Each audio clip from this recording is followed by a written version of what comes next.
favor vayamos a la carta a los Efesios, capítulo 4.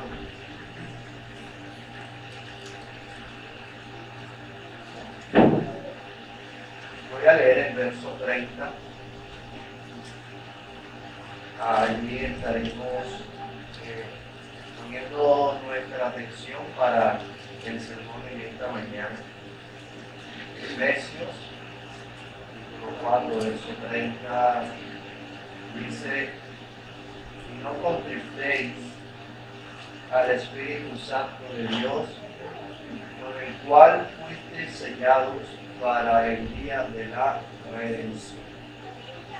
Oremos nuevamente, por favor.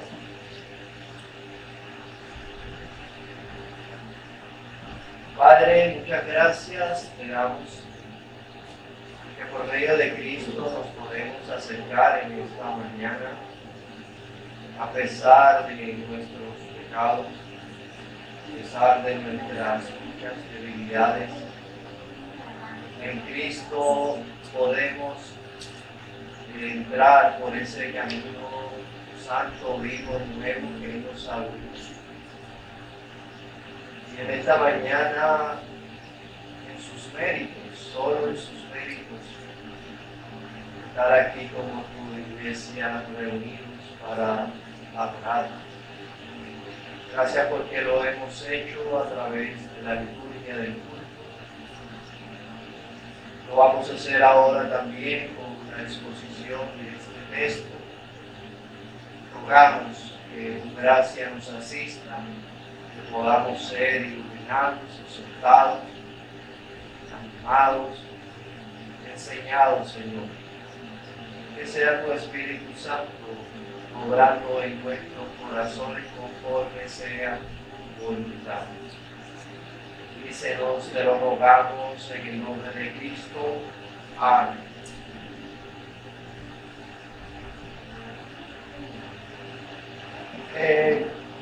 Antes de entrar en los detalles del verso 30, quisiera contextualizar el verso en el cual vamos a estar meditando.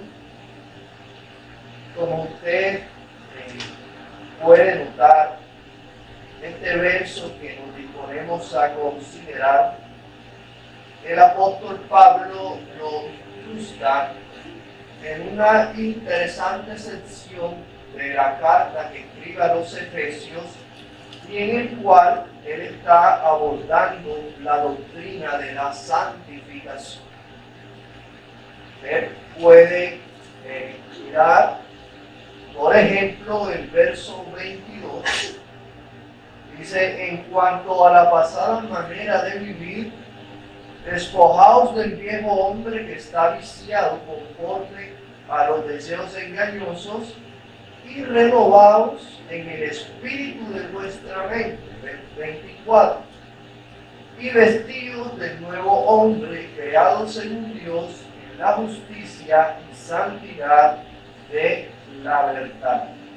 Así que es claro que en el versículo que vamos a meditar, es claro que el tema que el apóstol viene tratando es la doctrina de la santificación.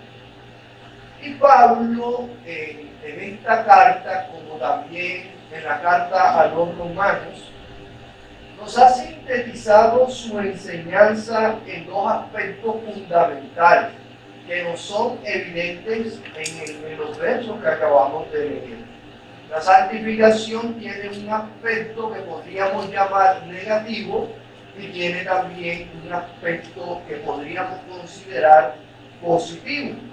El primero es que la santidad consiste, el aspecto negativo, en despojarnos del viejo hombre. Se llama negativo porque es algo que debemos dejar. Ese hombre que está viciado, debemos despojarnos. Y la metáfora que él está usando es cuando nos quitamos una ropa que está sucia. De la misma manera, nosotros debemos despojarnos de nuestras viejas costumbres, despojarnos de nuestros hábitos y sobre todo de nuestro antiguo carácter, ese carácter que por el pecado está viciado. Y el segundo aspecto de la santidad tiene que ver con el aspecto positivo. Hay algo que debo quitarme, y la metáfora que Pablo usa es la de quitarnos una ropa para luego ponernos una. Y esa ropa que nos hemos de poner, él le llama vestido del nuevo hombre. Entonces él viene tratando ese tema cuando incrusta el verso que vamos a meditar. Él viene hablando de la santidad, de lo que debemos quitarnos del viejo hombre y de lo que debemos vestirnos del nuevo hombre.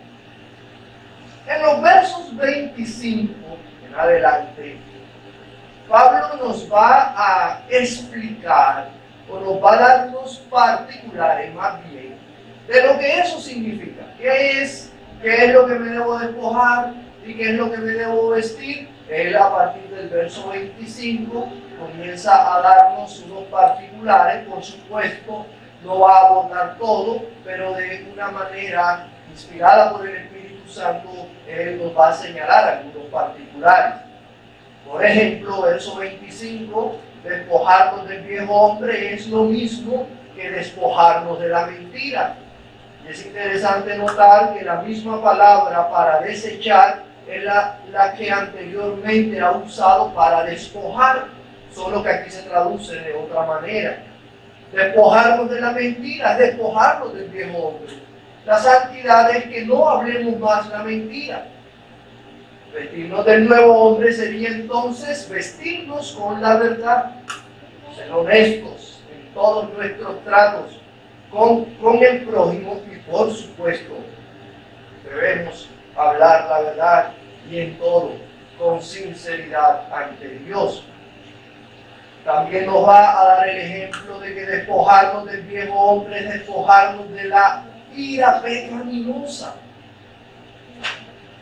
y vestirnos de una ira santa, porque no es que el creyente jamás se debe airar, solo que lo hacemos por lo general de una forma pecaminosa, no santa, no por los motivos correctos. Nos airamos porque nos ofenden a nosotros y no porque la gloria de Dios está siendo mancillada. Por eso nuestras iras son pecaminosas. De manera que eso es despojarnos del viejo hombre, vestirnos del nuevo. Y así él va a continuar dándonos otros particulares, pero no es nuestro tema. Solo quiero llevarlo al verso 30, que es nuestro interés. Ahora, cuando hablamos de la santificación en el creyente, hemos por supuesto de considerar a la tercera persona de la Santísima Trinidad, Dios el Espíritu Santo. Y es por ello que Él va a hablarnos del Espíritu Santo en el verso 30 del capítulo 4 y luego en el verso 18, capítulo 5, donde nos exhorta a ser llenos del Espíritu Santo. Y Él va a tratar este asunto aquí en la doctrina de la santificación, porque el apóstol sabe que la obra santificadora es efectuada por la tercera persona de la Trinidad, el Espíritu Santo. Es el Espíritu Santo el que nos va a guiar a toda verdad. Es el Espíritu Santo el que nos va a conducir y a guiar para que nos despojemos del viejo hombre y para que nos vistamos del nuevo, creado según Dios, por la obra de nuestro Señor Jesucristo. Es el Espíritu Santo el que nos va a guiar para mortificar el pecado y así vivificar nuestros corazones para vivir para la gloria de Dios. Es el Espíritu el que hace esa obra de despojar y de vestirnos. Así que es por ello que ahora Pablo nos va a incrustar esta exhortación en el verso 30 y nos va a dar un mandato importante como puede notar, negativo, algo que no debemos hacer, de forma tal que, hermano, si usted desea santificarse, si usted desea despojarse del viejo hombre, de sus malos hábitos, de su carácter, de la mentira, de la ira pecaminosa, de la gritería, de la maledicencia, si usted desea vestirse del nuevo hombre y despojarse del viejo, hay algo que no debe hacer, que es lo que Pablo nos está diciendo en el verso 30. No contristes al Espíritu Santo de Dios. Porque si usted contrista al Espíritu Santo, entonces, ¿cómo va a poder despojarse si es el Espíritu el que produce en usted esas influencias santas para poder ser una persona santa? Entonces ya usted puede entender por qué la exhortación del verso 30. Puede notar lo importante de la misma. Es el Espíritu Santo el que nos santifica a través del uso diligente de los medios de gracia. Pero si Él está contrito, ¿cómo se podrá hacer esa obra santificadora en nosotros? De ahí entonces la exhortación: no contristéis al Espíritu Santo de Dios, con el cual fuisteis sellados para el día de la redención. Vamos entonces, ahora sí, teniendo el contexto de nuestro versículo, vamos a estudiarlo bajo 3 encabezados. Primero vamos a mirar qué significa contristar al Espíritu Santo. ¿Qué es contristar al Espíritu? En segundo lugar, vamos a ver las razones por qué se contrista al Espíritu Santo. Y voy a dar 3 razones. Acá un sermón de un antiguo que ustedes conocen, quizás Spurgeon, predicando sobre este tema. Allí vamos a tomar de él algunas de esas razones. ¿Por qué se contrista el Espíritu? Y en tercer lugar, ¿por qué no debemos contristarlo? Esas 3 cosas pienso abordar de este versículo. Les voy a repetir qué significa, por qué se contrista y por qué no debes hacerlo. ¿Por qué no debes contristar al Espíritu?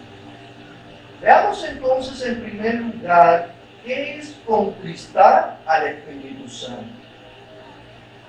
Esa palabra que se traduce como contristar en nuestra Biblia, la que usamos, la Valera, significa, si usted lo busca en un diccionario, usted va a encontrar que contristar es lo mismo que afligir, angustiar. Contristar es causarle tristeza a una persona. Contristar también es causar perjuicio o agraviar a otro. Eso es contristar. Repito: afligir, angustiar, causar tristeza, perjuicio o agraviar. Eso es contristar. Así que eso es lo que Pablo te está mandando a que no hagas. No agravies, no ofendas, no angusties, no le causes tristeza al Espíritu Santo. Esta misma palabra la va a usar el apóstol en otra carta. Vaya por favor a 2 Corintios, capítulo 7, verso 8 y 9. 2 Corintios dice: porque aunque os contriste, ahí está la palabra, porque aunque os contriste con la carta, no me pesa, aunque entonces lo lamenté, porque veo que aquella carta, aunque por algún tiempo os contristó, ahora me gozo, no porque hayáis sido contristados o entristecidos, sino porque fuisteis contristados para arrepentimiento, porque habéis sido contristados en Dios, para que ninguna pérdida padeciese por nuestra parte. Traigo la cita de Pablo a los Corintios con el punto de resaltar que contristar es producir una tristeza a otra persona. Ahora, ¿cómo Pablo contristó a los Corintios? Por medio de una carta. ¿Sí? Ahí lo está diciendo claramente. Pablo escribe una carta, los hermanos leen la carta y se entristece su corazón al leer las palabras que el apóstol les había escrito. Debo resaltar aquí que aquí en este caso es una tristeza bienaventurada. Es una tristeza que el mismo Pablo dice, yo me gozo porque los entristecí, porque la tristeza que les causé fue para arrepentimiento. Así que por eso Pablo se alegra de causarle tristeza a estos hermanos. El punto que quiero mostrar aquí es que cuando Pablo dice, no contristéis al Espíritu Santo, y teniendo en mente las palabras de Pablo a los Corintios, quiere decir entonces que contristar es una tristeza que producimos en otra persona, sea por nuestras palabras, con nuestras actitudes o nuestras acciones. En el caso de Pablo, positivo, pero en el caso de Efesios, completamente negativo. ¿Sí? Así que cuando contristamos al Espíritu Santo, nosotros lo podemos estar haciendo con nuestras palabras, nuestras actitudes, nuestras acciones o incluso con lo que no hacemos y deberíamos hacer. Es decir, con nuestra negligencia en los deberes cristianos. Estamos causándole agravio y profunda tristeza al Espíritu Santo. Algo que quiero anotar aquí, que nos ayudará para el siguiente punto en nuestro sermón, es entender que si podemos contristar al Espíritu Santo, quiere decir eso que si lo hacemos es porque el Espíritu que mora, que Dios ha hecho morar en nosotros, es una persona. Es una persona. Como Mercurio decía, sería muy difícil imaginar que una influencia, energía, una emanación espiritual sean contristados. Porque algunos piensan que el Espíritu Santo es una energía, un poder inanimado. Pero si puede causarle tristeza al Espíritu Santo, eso afirma que Él es una persona. Porque solo se le puede causar tristeza a una persona. Así que no le roben nada que le es debido a la gloria del Espíritu Santo. Más bien, seamos diligentes en rendirle el homenaje que la tercera persona de la bendita Trinidad merece de parte nuestra. Debe ser cuidadoso, querido hermano, en observar que el Espíritu Santo es una persona. Pero has de entender que no se trata de cualquier persona. Se trata de la tercera persona de la bendita Trinidad. Pablo en nuestro texto le llama, no contristéis al Espíritu Santo de Dios. Es el Espíritu de Dios. El que Dios ha hecho morar en los creyentes. Es el Espíritu Santo. El que mora en nuestros corazones. Él habita en ti si has creído en Cristo. Por lo tanto, no agravies a su bendita persona. No es cualquier persona.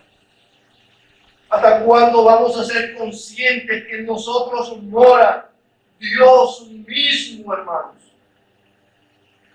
No es una energía, no es una influencia. Es Dios, su persona, morando en nuestros cuerpos, en nuestros corazones. Por eso nosotros somos una iglesia trinitaria, hermano. Porque creemos que el Espíritu Santo es Dios. Que el Espíritu Santo no es el Padre, pero tampoco es el Hijo, pero es Dios en la tercera persona de la Santísima Trinidad. Y los tres son uno. Pero eso no es nuestro tema. Así que debes considerar, hermanos, cuando Pablo te dice no contristes al Espíritu Santo, debes considerar seriamente a quién estamos agraviando o causando tal tristeza cuando desobedecemos esta exhortación. Es al Espíritu Santo de Dios, al omnipotente, al sabio, al soberano, al eterno, al que es antes de la creación, el que hizo el mundo. Él es creador. Y es el Espíritu Santo también el que preserva las cosas tal cual como están en este mundo. Dice Tomás que haz una pausa y piensa en esto. El Espíritu es el Dios trascendente e infinito. Y este Espíritu inmensurable e inmenso ha escogido vivir dentro de nosotros. Pero Él nunca se reduce a confines tan estrechos. El Espíritu llena los cielos, llena la tierra. No existe un lugar sin el Espíritu de Dios. Desde el fondo del más profundo océano a la orilla más remota del cosmos, el universo es confrontado por el Espíritu de Dios. Aún así, maravilla de maravillas, el Espíritu escoge vivir dentro de nosotros para hacernos su hogar. ¿Cómo podemos entonces causarle tales tristezas a tan bendita persona? No contristéis al Espíritu. Una nota que es pertinente traer en este punto es que al tratarse de Dios, debo decir simplemente que nos es difícil, diría imposible para mí explicarle a ustedes plenamente cómo es que realmente el Espíritu de Dios se entristece.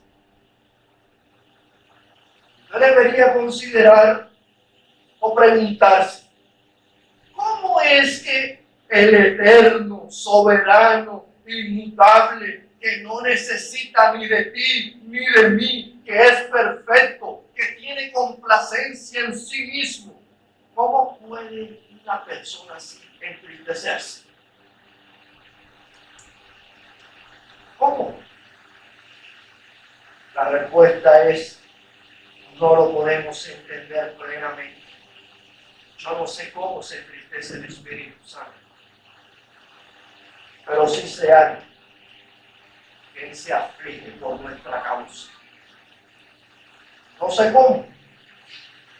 Tal vez no debamos entender esta expresión literalmente, como si el Espíritu pudiera ser afectado por una tristeza semejante a la humana. Quizás allí radica el problema.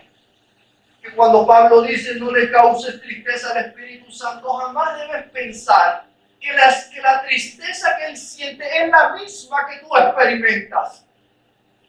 Porque Él es Dios, tu hombre mortal. Así que jamás debes comparar tu tristeza con la que el Espíritu Santo siente a causa de nuestra desobediencia. Permítanme usar esta palabra aquí, que suena muy técnica, pero eso en las escrituras o en la teología se le llama una expresión antropomórfica. Es decir, que se le da características humanas a Dios para que tú comprendas algunas de las realidades de Dios. Solo así puedes comprender los destellos de la grandeza del Omnipotente. Como cuando la Biblia dice que Dios tiene manos, tú y yo sabemos que Él es Espíritu. Dios el Padre no tiene manos. Pero es una manera de entender al Eterno y al Todopoderoso. Así que consideramos que cuando Pablo dice no le causes tristeza al Espíritu Santo, ha de tener presente que se trata de la tercera persona de la Trinidad y que por ende no podemos comprender plenamente cómo yo, un simple hombre, puede causarle a él tales aflicciones. Pero si la Biblia dice no lo entristezcas, cuídate, querido hermano, de no hacerlo. Veamos en segundo lugar por qué se contrita el Espíritu de Dios. Bueno, ya vimos que es una persona, no cualquier persona, es una persona divina, sí, es trascendente, el Espíritu está más allá, sí, pero es una persona. Ahora, por ser una persona, posee una naturaleza, un carácter tal que no le permite ser indiferente a la situación de los hijos de Dios donde Él mora. Cuando usted habita en un hogar, usted no es indiferente a la situación de ese hogar. ¿Cierto? Se siente, se mueve, se afecta, se alegra. Si a ese hogar donde usted habita viene una calamidad, usted se entristece porque es una persona. Si no, usted es un monstruo. No sé.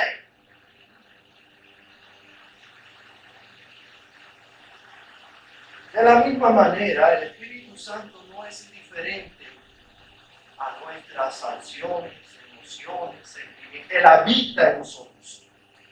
Él habita en nosotros. Por lo tanto, Él no es indiferente en la morada donde Él decidió habitar. Hendrickson dice que no obstante, como decía, es un antropomorfismo muy alentador. Ahora, ¿por qué es alentador? Puesto que no puede dejar de recordarnos el amor que el Espíritu Santo siente por nosotros. Hermanos, si Él se entristece, si yo le puedo causar aflicción a la tercera persona de la Trinidad, eso quiere decir que Él me ama, y me ama profundamente. Esa es la primera razón por la cual el Espíritu Santo puede ser contristado por los creyentes. Porque Él nos ama. Y nos ama profundamente, tiernamente, hermanos. Nos ama el Espíritu Santo. Vea, hermano, y el Espíritu le ama tanto a usted que no puedes entristecer. Pregúntate a ti mismo, ¿quiénes son los que te causan más tristezas? Supongamos que tú convives o estás cerca de alguien que abiertamente tú sabes que es tu enemigo y te ofende. Si uno se entristece por el pecado de esa persona. Pero tú mismo debes ser consciente que no es lo mismo si es tu esposa, tu esposo o tus hijos. Quiere más, entristece más. Cuando quien nos causa el agravio es alguien que amamos y nos ama. Eso no tiene comparación. Cuando yo me contrito por lo que otra persona hace, es evidencia de mi amor, interés o preocupación por esa persona. Pero si esa persona no es de mi interés, no, pues nos vamos a entristecer, quizás nos lamentamos levemente. No hay esa confusión en el corazón por lo que otro ha hecho. Cuando Jesús dijo a sus discípulos que uno de ellos lo traicionaría, dice la narración bíblica, se entristecieron. Y es la misma palabra que Pablo usa. ¿Por qué? Porque amaban al Maestro. Y cuando Jesús quizás dijo, uno de ustedes me traicionará, sus almas fueron inquietadas y se preguntaban a sí mismos, ¿cómo uno de nosotros puede traicionar a nuestro buen Maestro? Que nos ha enseñado, que nos ha animado, que nos ha mostrado la vida eterna. Recuerda también el caso de Pedro, cuando Jesús le preguntó 3 veces si lo amaba. Cuando le preguntó la tercera vez, ¿qué hizo Pedro? Se entristeció. ¿Por qué Pedro se entristeció? Porque le amaba. Porque de seguro pensó en aquel doloroso momento cuando negó al Salvador. Le amaba. Así que qué maravilla es que la deidad se contrista por la falta de seres tan completamente insignificantes como nosotros. Pues eso demuestra el interés profundo que el Espíritu tiene por ti y por mí. Demuestra su tierno interés y demuestra sus afectos por nosotros. El Dios del universo, hermanos, nos ama entrañablemente. Dice la carta de Santiago, Él nos ama celosamente. Y es por ello que cuando uno de sus hijos deja entrar en él el pecado, Él no puede ser indiferente. Y entonces Él es contristado, Él es afligido, Él es agraviado. Porque como Dios sabio, eterno y amoroso, Él conoce el oscuro monte sobre el que habrás de dar un traspié. El Espíritu Santo, cuando ve en ti que dejas y toleras el pecado en tu alma, el Espíritu se entristece porque Él ve de antemano las espinas que van a desgarrar tu alma y que van a traspasar tu corazón. Y Él de antemano siente el dolor que traerá tu propio pecado. El Espíritu ve la vara que tú mismo confeccionas para tu propia espalda por no abandonar el pecado. Él se entristece por tu tanta insensatez, por la locura de tus pensamientos. Él se aflige porque ve la disciplina que necesitas recibir, porque no desea perder la comunión que tiene contigo en nuestro Señor Jesucristo. Él se aflige, hermanos, porque Él ve lo que el pecado acarrea a nuestras almas. Él no puede ser indiferente a ello. Así que si Él se contrista, es porque nos ama. Y nos ama entrañablemente. En segundo lugar, el Espíritu se contrista porque Él es santo. Nota que el verso dice, no contristéis al Espíritu Santo de Dios. Él es santo. Por tanto, toda inmundicia, todo pecado, toda maldad ha de ocasionar tristeza en su propio ser. El Espíritu es muy limpio de ojos para ver el mal. La naturaleza de su ser es completamente inmaculada. Así que no puede permanecer indiferente a nuestro pecado y a nuestra maldad. Todo pecado ofende al Espíritu Santo. Todo pecado. Ahora piensa en esto. Cuánto más el pecado de los hijos de Dios, donde Él ha decidido llorar.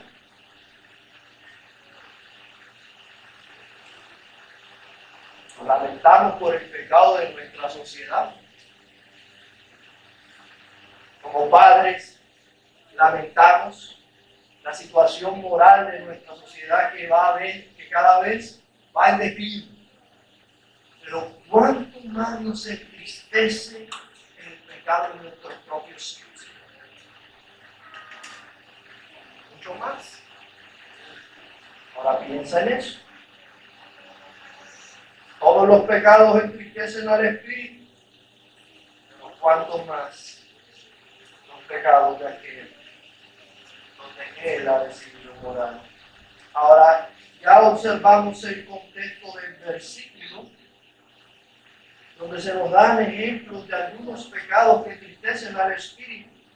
Ya lo decía al principio. ¿Qué pecados entristecen al Espíritu? Todo pecado. La mentira. Tú bien sabes, hermanos, que no es mentira gris, blanca, negra. Mentira es mentira. Aún una verdad a medias es mentira. E igual le causas la tristeza al Espíritu.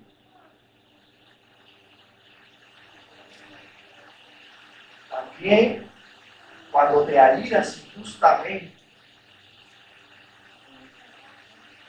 entristeces al Espíritu Santo. Hermano, cuánto debemos mortificar la ira. Sobre todo los padres, que tenemos que lidiar con la rebeldía de nuestros hijos. La ira, la gritería, el enojo, la maledicencia, también la fornicación, toda inmundicia, palabras deshonestas, todos esos pecados que entristecen al Espíritu Santo de Dios. No son los escandalosos. Enojo, ira, gritería. Cuando los padres que vamos a regañar a los hijos, todo el barrio se entera. La ira. Es la ira. No es otra cosa. Ira pecaminosa. La incredulidad, la falta de los usos o los medios de gracia. Todo ello contrista al Espíritu. Cuando tu principal interés no es el reino de Dios y su justicia, sino las bagatelas de este mundo, cuánta tristeza produces al Espíritu. Cuando, como el hijo pródigo, prefieres comer algarroba con los cerdos que sentarte en la mesa de tu padre con un espléndido banquete. Cuánto se entristece el Espíritu por tu locura. Todos esos pecados causan profunda tristeza al Espíritu. Él también se entristece, en tercer lugar, por la gloria de nuestro Señor Jesucristo. Acuérdate, querido hermano, que nosotros, para ser salvos, fuimos comprados por la muerte de Cristo, para que nosotros, nuestras culpas fueran borradas. Cristo derramó su preciosa sangre en la cruz, de manera que al ser redimidos o comprados por Cristo, hemos de pertenecer a Cristo completamente. Ya pertenezco a Cristo. Él me compró, Él me redimió. De manera que la meta de mi vida ha de ser glorificar a Cristo con todo mi ser. Cada vez que fallamos con ese propósito sublime a causa del pecado, el Espíritu Santo se entristece profundamente en su ser. Mire, hermano, a mí como pastor particularmente, sé que también es su experiencia. A uno le da tristeza cuando alguien que dice que es creyente no vive como creyente. Y lo que nos hace es el camino más difícil para predicarle a Cristo a otros. Eso nos causa tristeza. Cuando alguien que dice que es creyente pero miente, no vive como un verdadero creyente. A mí como pastor eso particularmente me entristece. Ahora pienso en eso. Si a mí, que aún lucho con el pecado y las mismas tentaciones que ustedes, me causa tristeza que no estás viviendo para la gloria de Cristo, cuánta más tristeza sentirá el Espíritu Santo que conoce lo que incluso yo no puedo conocer de mí. Cuánta mayor tristeza causaremos al Espíritu por no vivir para la gloria de Dios. Quizá yo te veo cada vez aquí bien ordenadito, ¿sí? Pero el Espíritu va más allá donde yo no puedo ir. Piensa en eso. Una misión del Espíritu Santo no es llamar la atención sobre sí mismo, sino sobre Cristo. Ven por favor a Juan, voy a explicar algo que me parece importante. Juan, capítulo 16.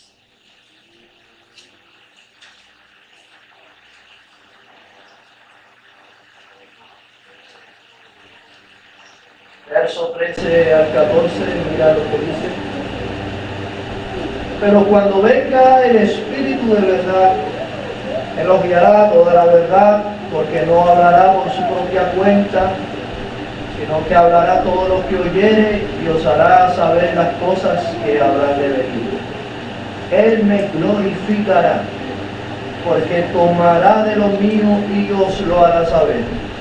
Todo lo que tiene el Padre es mío. Por eso dije que tomará de lo mío y os lo hará saber. Si yo le pregunto a ustedes, según este texto, ¿cuál es la misión central del Espíritu Santo? Glorificar a Dios. Para eso vino el Espíritu. Eso es lo que Juan está diciendo. ¿Qué va a hacer el Espíritu Santo? Verso 14. Él me glorificará. ¿A quién va a glorificar al Espíritu? A Cristo. Él entonces se entristece si Cristo no está siendo glorificado. Si el Espíritu ve que la palabra de Cristo, la persona de Cristo, no está siendo glorificada, sino que su gloria está siendo mancillada por nuestros pecados. Si Cristo está siendo mancillado su nombre por el pecado de aquello que Él redimió con su sangre, Él entonces se entristece. Respecto a esto quiero decir que a nosotros los bautistas reformados se nos acusa de habernos olvidado del Espíritu Santo. ¿No ha escuchado usted esa acusación que se hace contra los bautistas? Cuando uno dice, no, yo soy bautista, meramente digamos el nombre sin el apellido, bautista, a mí muchos me han dicho, pero ustedes no creen en el Espíritu Santo. ¿Por qué dices eso? Pero ya usted sabe la respuesta que nos da. Es que nosotros que no vamos a campañas de milagros, de sanación, en nuestro culto la gente no pasa al frente y no se tira al piso, ni pierde el control, ni hace ese tipo de locuras a las cuales muchas iglesias llaman hoy el mover del Espíritu.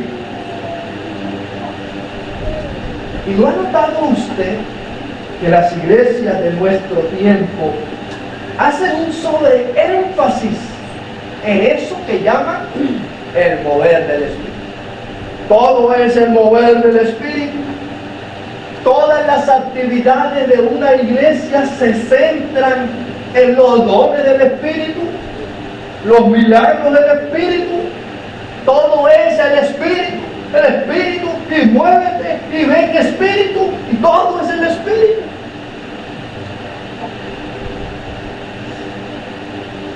Y a nosotros nos dicen que lo contristamos, lo avalamos, porque constantemente no estamos en esa onda del Espíritu, del mover, de tal. Pero ¿quién es el que lo entristece? ¿Quién entristece al Espíritu? ¿Quién realmente contrista al Espíritu? Hermanos, cuando ellos se centran en el mover del Espíritu y olvidan el Evangelio de nuestro Señor Jesucristo, cuando Cristo ha perdido el foco de atención y todo gira en torno a sus milagros o cosas así, yo estoy seguro que ahí el Espíritu está siendo contristado. Porque Cristo no está siendo exaltado. Solo es milagros y locuras. Pero ¿dónde está Cristo?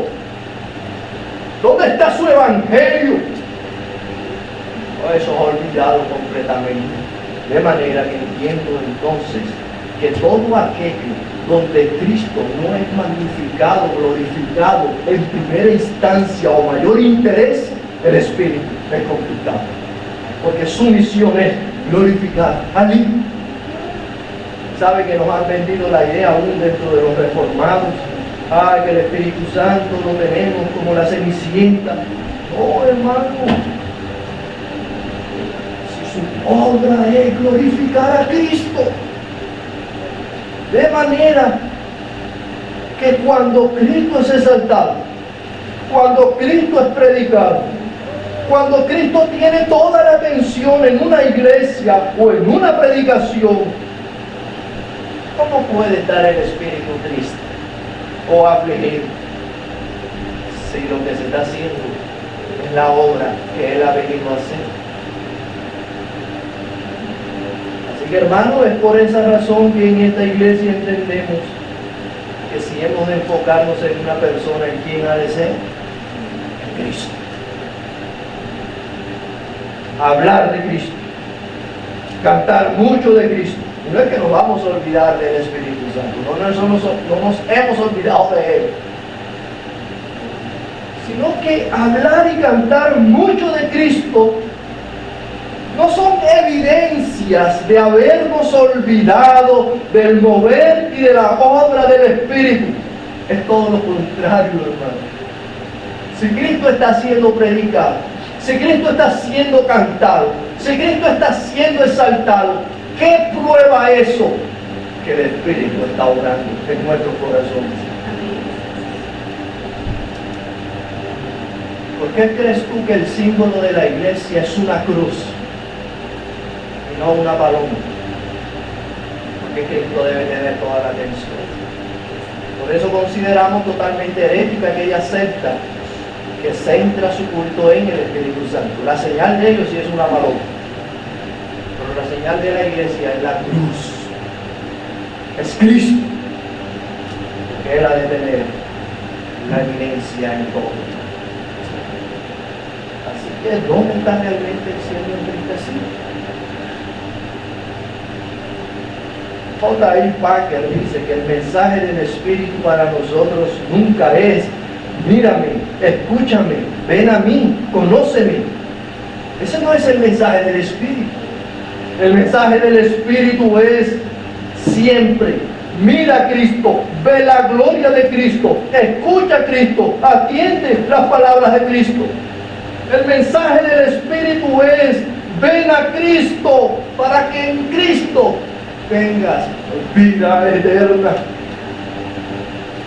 Ven a Cristo para que en Él tengas perdón de pecados y comunión con el Padre. Así que las verdaderas experiencias que son producidas por el Espíritu son aquellas que te conducen cada vez más a quién, a Cristo. ¿Sí?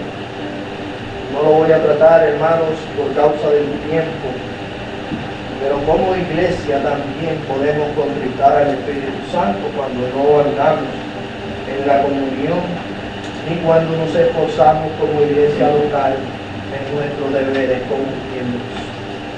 Así que lo podemos afligir de muchas maneras, y Él se aflige, hermanos, porque la iglesia es el cuerpo de Cristo. En tercer lugar, y este es nuestro último punto, ¿por qué no debemos afligir al Espíritu Santo? Note que la parte B del verso 30, no nos hemos olvidado el texto, por favor. Vaya a Efesios 4:30. Y no contristéis al Espíritu Santo de Dios, con el cual fuisteis sellados para el día de la redención. ¿Sabe que me llamaba mucho la atención? El que la segunda parte del verso dijera, con el cual fuisteis sellados para el día de la redención.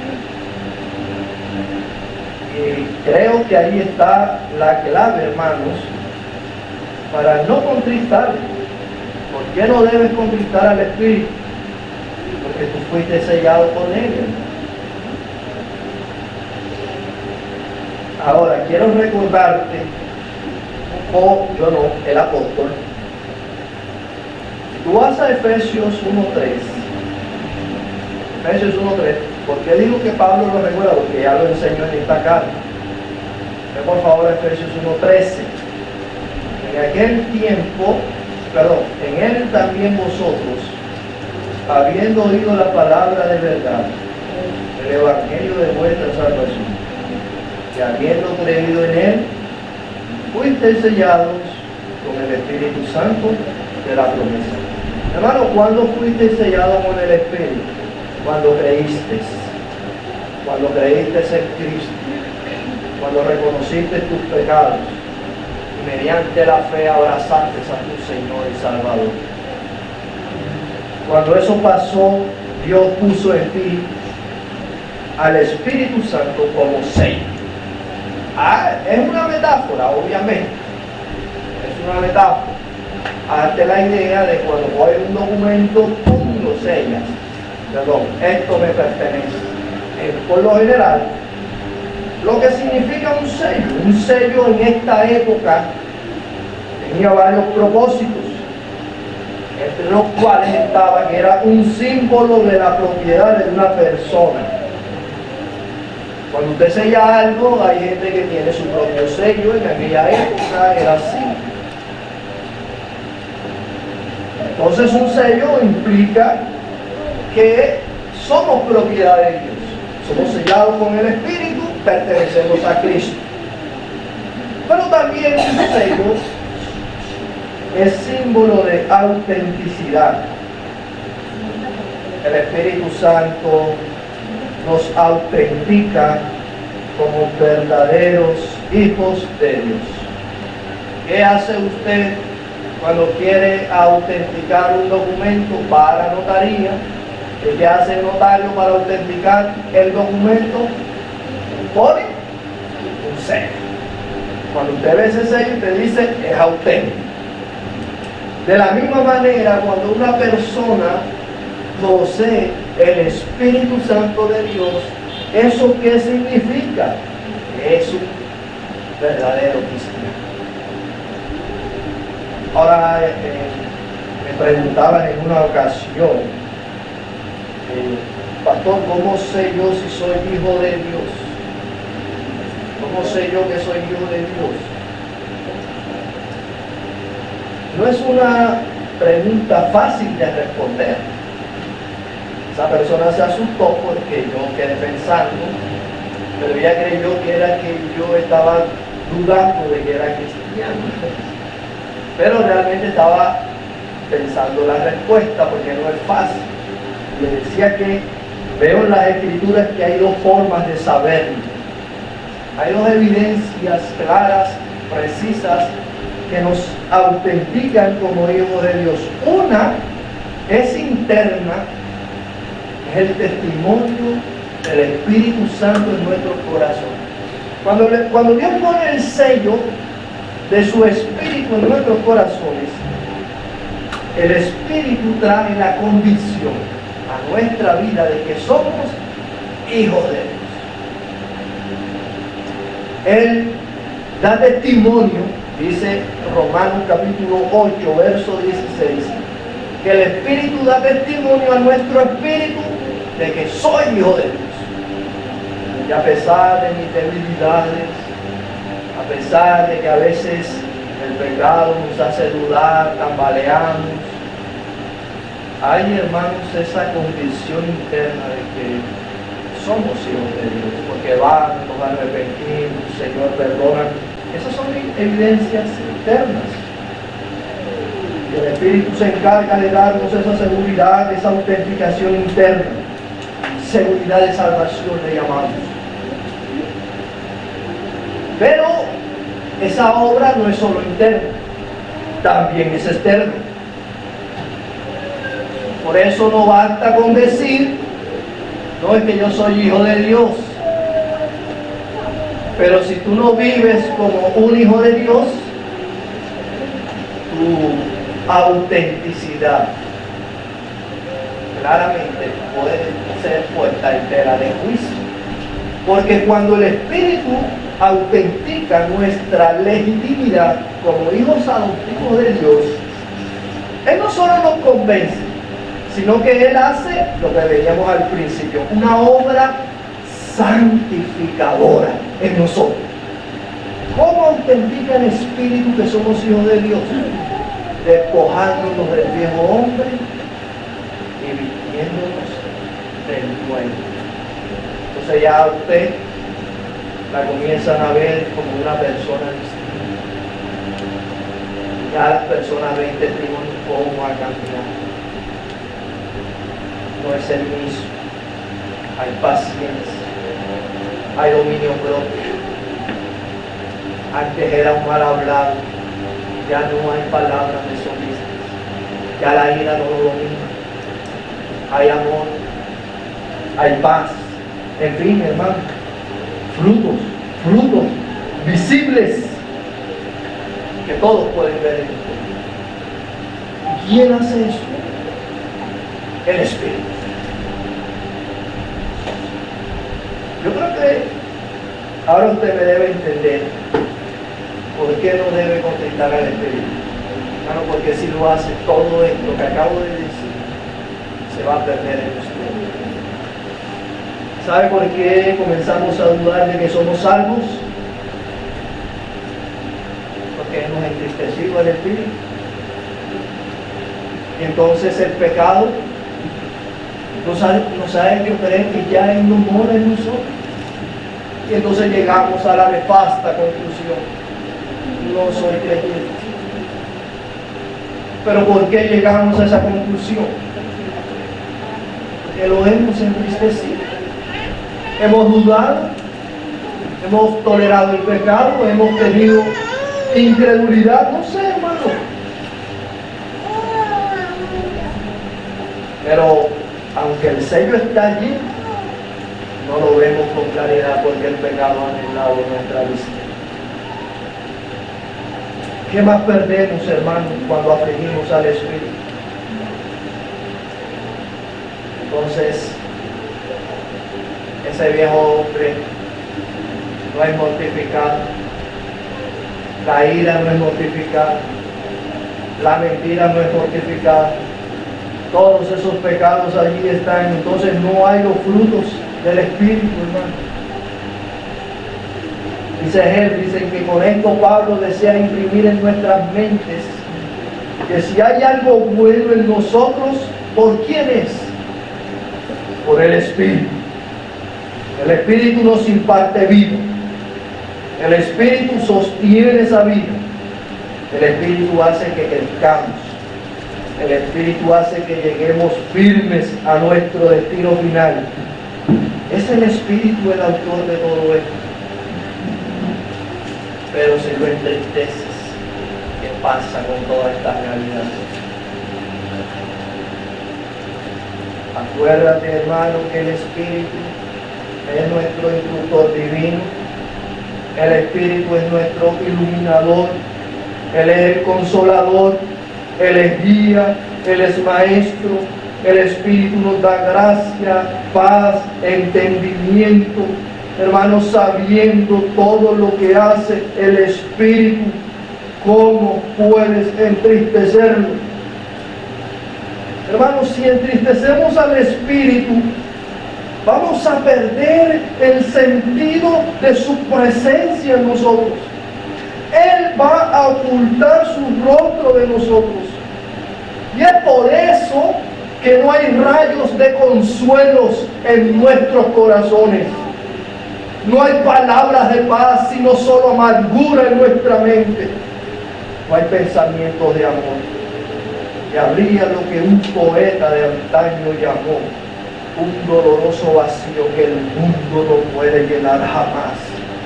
Cuando se entristece el Espíritu, perdemos el gozo cristiano. La luz es retirada. Vas a tropezar en la oscuridad. Vas a perder poder para orar. Y si oras, es por ello que tu oración es tan débil y frágil. No vas a prevalecer con Dios. ¿Sabes cómo te vas a sentir, querido hermano, si entristeces al Espíritu Santo? Spurgeon lo describe así. Te vas a sentir como se sintió Sansón cuando perdió su cabello. El secreto no estaba en el cabello, pero Sansón se sintió débil, cautivo y ciego. Eso pasa al creyente cuando entristece al Espíritu. Entonces la inseguridad te agobia, las dudas se apoderarán de ti, las sospechas serán tu pan de cada día. Serás un creyente triste y desafortunado. No vas a servir al ministerio, ni a otros ni al de la iglesia. Y si trabajas en el Señor, no vas a dar ningún fruto, porque estás seco. Vas a trabajar por la obra, pero no produces nada. Será como sembrar vientos. Oh hermanos, evitemos como creyentes entristecer al Espíritu, porque entonces, si lo contristamos, vamos a perder de las bendiciones de su poderosa influencia en nosotros para santificarnos día a día hasta la llegada de nuestro Señor Jesús. Hermano, si Él mora en ti, ya te lo he dicho, eres hijo de Dios. Eso nunca va a cambiar. Ese sello que Él ha puesto no te será quitado. El Espíritu jamás te abandonará completamente. Pero puedes contristar. Y si lo haces, has de traer consecuencias negativas. No me da tiempo, pero ese fue el texto que leíamos en Isaías 63, 7 al 10, donde parece Pablo, según los comentaristas, él trajo de aquí en Efesios ese mandato, donde el pueblo se rebeló y enojó al Espíritu de Dios. ¿Sabe qué pasó? Entonces el Espíritu se volvió contra ellos. Hermano, si hoy has sido consciente de que has pecado contra el Espíritu, lo has entristecido, oh, por favor, arrepiéntete, apártate del pecado, ven a Cristo, confiesa el pecado. Mientras no confieses el pecado, ni te apartes del pecado, no habrá paz en tu corazón. No habrá paz en tu corazón. Si has escuchado la palabra de Dios, obedece. No entristezcas al Espíritu. Déjalo que Él obre poderosamente en ti por la palabra. Amigo, es posible que tu pecado no sea contritar al Espíritu. No lo tienes, por eso no eres creyente. Tú no lo puedes contritar, no lo tienes. Por eso no has venido a Cristo, por eso no has reconocido tus pecados. No has venido a Cristo, el Espíritu no te ha dado vida, no te ha dado un nuevo nacimiento. Él no está en ti. Por eso sigue siendo la misma persona de siempre, aunque puedes estar. Así que si no lo tienes, no eres hijo de Dios. Tu pecado no es contritarlo. Tu pecado es mucho peor. Resistes al Espíritu Santo. Te enojas cuando oyes el Evangelio. Te fastidia el sermón. No te agradan las cosas santas. Quieres estar lejos de Dios. Si por tu voluntad fuera, aquí no estuvieras. Aún la palabra te es predicada, se te ha dicho la verdad y aún permaneces en tu maldad. Tu pecado es mayor. Pero hoy tengo la esperanza de que sé que el Espíritu Santo es Dios y que Él, si lo desea, puede doblegar tu resistencia. La gracia irresistible. Él puede taladrar la piedra de tu corazón y Él hoy puede darte luz para que veas a Cristo, te levantes de entre los muertos. Es mi deseo para ti. Ven a Cristo. Oremos, por favor.